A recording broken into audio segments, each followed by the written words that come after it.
সে কাজটা বেকার যুবকরা যারা আছে তাদের তো কাজ নেই, তারা কম পয়সায় বাড়িতে মদ খেতে পারে না।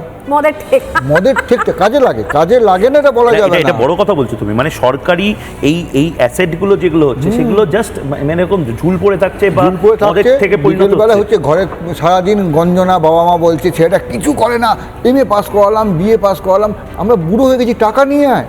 তো ছেলেটা তো টাকা আনতে পারছে না, তো সন্ধেবেলায় করছে কি, কারো কাছ থেকে। তখন দামও কমে গেছে, দেশি বাংলাতে পাওয়া যাচ্ছে। হাইয়েস্ট কনজিউমার এই মুহূর্তে গোটা ভারতবর্ষে মদের ক্ষেত্রে হাইয়েস্ট কনজিউমার। যারা বেকার যুবক তারা যেটা করছে লটারির টিকিট, যদি ভাগ্যটা ফিরে যায়। কিন্তু 45 লাখ, আমি যে হিসেবটা পেলাম, 45 লাখ পরিযায়ী শ্রমিক। আমি কিন্তু আবারও বলছি, বারবার বলছি, হোয়াইট কলার লেবার যাদেরকে বলা হয়, অর্থাৎ নয়ডাতে হয়তো আমারই কোনো সহকর্মী এই মুহূর্তে বসে আছে বাঙালি, যার হয়তো মন চিনচিন করে কলকাতার বিরিয়ানির জন্য এবং দুর্গাপুজোর জন্য, তারা হয়তো এই মুহূর্তে ফিরে আসতে চাইছে, কিন্তু আসবেটা কোথায়? মানে নয়ডা, পুনেতে একটা অফিসের পাশে আরেকটা অফিস, তার পাশে একটা এসিজেড, তার পাশে একটা সাইবার ক্যাফে, তার পাশে একটা সাইবার সিটি, এই যে পরিমণ্ডলটা আমি তো সত্যি দেখতে পাচ্ছি না শুভ্রাংশুদা।